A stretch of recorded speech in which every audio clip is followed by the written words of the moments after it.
Thank you, Victor. Good morning. So good. You can tell when musicians have been playing for a while together. There's just this kind of energy that goes, and it's sweet. Thank you, guys.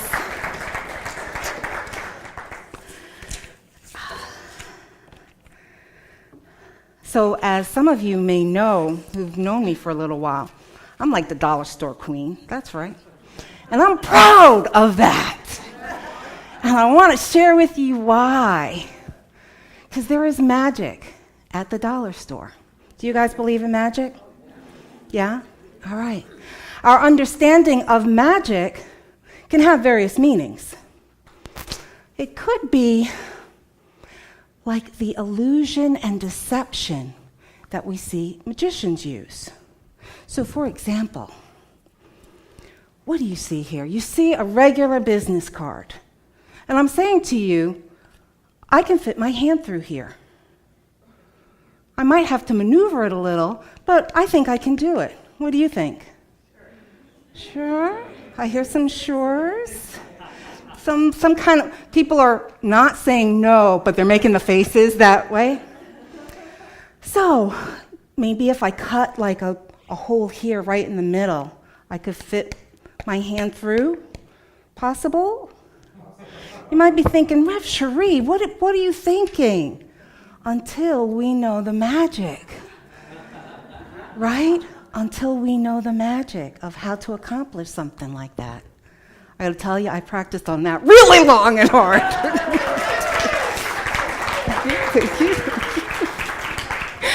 There's also other types of magic such as the art form of rituals and incantations that one uses in the hopes of moving nature and energy, like a lot of our brothers and sisters in pagan societies. So that's a type of magic. Another type of magic can be found in items, like mystical talismans, such as the one at the Blarney Castle, the Blarney Stone in Ireland. The belief is that once you kiss the Blarney Stone, you are blessed with the gift of eloquence. They don't tell you that you have to lie on your back, arch your back upside down over the castle wall to be able to kiss that Blarney Stone. So lots of magic, right? That it can be imbued with magic and power. For some, prayer can be magical. As they pray to a deity in the heavens above, sitting on a throne, who can grant or withhold our needs or desires. Now, in unity, we go, we don't do that. We know better, right? But even in unity, we can make things magical, such as our principle of thoughts held in mind produce after their kind. That can become a magical formula for a few. For example, if we are trying to control our world and our lives, it can be comforting to have a formula to hold on to. It gives us a sense of empowerment, that we can be powerful manifestors. But then, if we fear that negative thought that comes through can manifest error in our lives, then maybe we have succumbed to seeing that principle as a magical formula. You see what I'm going? Okay. The reality is that grace, raising our vibration, raising our frequency, present moment awareness, all of that is what impacts what we manifest. Bev, can you turn it down just a little bit? It's kind of echoey. Thank you. Right now in our lives, what we have is the law of attraction. That seems to be the most persistent ideology right now that can have a magical twist to it. In that thinking, we have the power to attract all that we could need or want materially. I got to tell you, the other day I saw an advert, and it was for learning the secret behind the secret. That was it. Guaranteed manifestation results if you learn the secret behind the secret. You know, magic can come from fear or magic can come from joy. It really all depends on who is harnessing that magic, what their belief system is. If we are trying to control our world,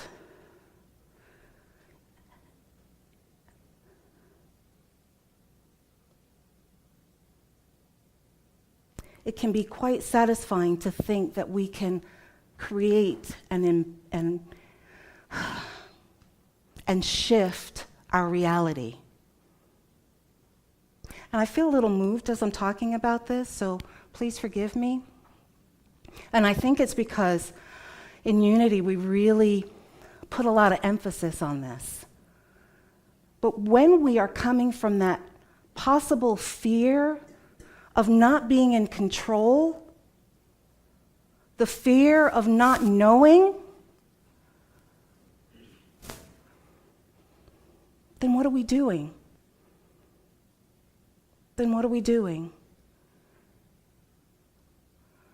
We're using that principle or that law from a fear-based place. And we're giving all this power to this entity, to this thought, to this magic cure. So as many of you know, material manifestation is only one small level. It really is just one small level. And if this is your priority, it will stop working for you. Did you hear me? It will stop working for you. It has to, because you're being called to be more. You are called to be spiritual beings. You're called to live your life purpose. That's what it's calling you for. So you can't stay on just that material plane. It doesn't serve you, it doesn't serve the planet. And then there are those who create magic from joy. They see the world as full of possibilities and wonder. They're comfortable in the not knowing. They're comfortable in letting go of the control because they have faith. Faith in knowing their truth, that they are divine beings. They are eternal. And all that comes for them is for them. So all that comes to them in their lives is for them. They know this. And so they can see the wonder in the smallest of things. And they create magic in their world because they're able to see it. They also realize that they can have abundance and prosperity while having a deeper walk in their spiritual truth. They're not exclusive. Sometimes in our pendulum, we go from one extreme to the other. But we can have both. As my friend Carol mentioned today, it's an and, not a but, not an or. Now, my magical journey, I'm sure, started like many of yours. Visualizing the available parking spaces when we needed it, right? Visualizing the green lights as we're late for something and trying to get where we're going. Visualizing some material things, even relationships. But Spirit kept calling me higher, saying that there's more. So what was happening for me is my manifestations weren't happening all the time anymore. Or if they happened, they would happen in a way that I wouldn't have expected, or I didn't think it would work or look that way. Which then forced me to step out into what's my truth? What is my life purpose? And so today when I work on manifestation, I work more from a spirit-filled place. That's where my focus is when I talk about manifestation. So today when I think about magic, I look around. I look around and I see the magic that's all around us, the beauty in the smallest things. The hummingbirds that will just kind of have this like weird vertical flapping that they can just stay in one place and look at you. It's just like, wow, they're made that way. They're beautiful. And so this is probably why I love the dollar store. Because you go in the dollar store and it's like, I walk into like Wonderland. It could be anything. A frame can become a lantern. Wow. A tray can transform into a chalkboard. Those plastic tablecloths, they can turn into door and window treatments for celebrations. It's just amazing. And as we saw last week, sabers can magically spread joy with bubbles, right?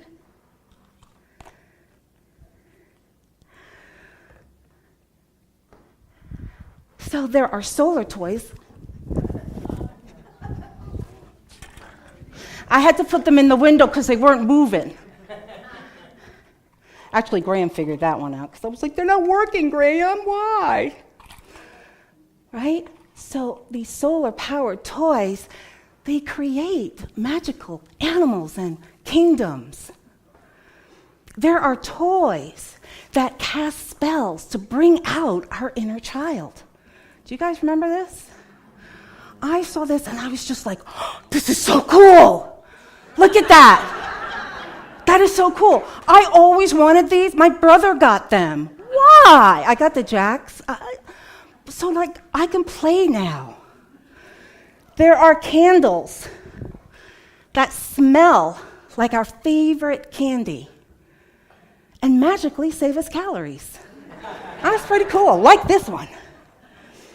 And then there are even ways for our light bearers to show what they are, right? By creating their energy and wearing their own light. They're light bearers. Anything is possible in the dollar store.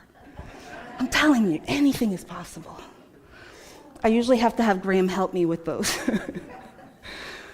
So the wizardry, all of this magic, comes to us from multiple realms.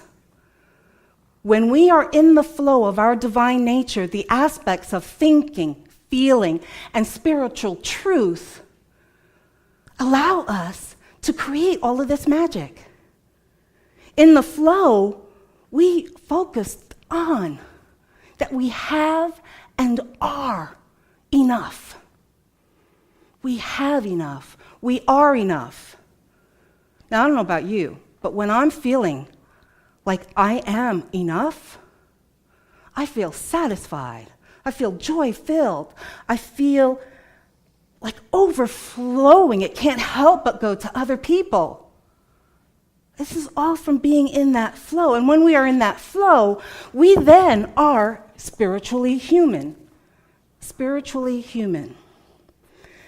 Has anybody read this? This is like a it's a primer for us when we start our journey for seminary to go through this. It's called Heart-Centered Metaphysics, and it's written by our professor, Paul Hasselbeck. One of the worst classes I've ever taken. And let me tell you why. It brought up all of my belief systems. And it was just like, me and this guy, we were going for it, you know? So here's what he says. The image and likeness human pours into humankind a perpetual stream of ideas that the individual person arranges as thoughts and forms as substance and life. While this evolutionary process is going on, there seem to be two people, one ideal and spiritual, and the other intellectual and material, which are united at the consummation, the ideal human, the Christ. Now, when Paul writes, It's interesting his name is Paul because it brought me to Paul of the Bible. But when he writes very intellectual, so then you kind of have to break it down. What are we saying? What does this really mean? We're saying that spirit, thinking, and feeling are basically the same as mind, idea, expression. That is our Holy Trinity as we understand it. Our Holy Trinity. It's expansive. By being in the flow, we are able to have a higher frequency, a higher vibration, raise our consciousness so that we activate all three realms. All three realms. So when we are in tune to our divine nature, we can then hear the spiritual possibilities in divine ideas. We get those divine ideas, and then our intellect translates them into something that we can shape here on this realm. And then our feelings of passion then manifest it right here. That's what we do when we are in the flow. So magic. You can decide what kind of magic you want to wield. Do you want to wield magic from fear? Or do you want to wield magic from being joy-filled? I got to tell you, the joy-filled one is richer, deeper, and much more expansive. But as always, we have the choice. So I invite you, the next time that you go to the dollar store, look for the magic. And then decide, what magic are you going to create? Are you going to create treasure chests, plum prizes, love tokens, recognition mementos? It's endless.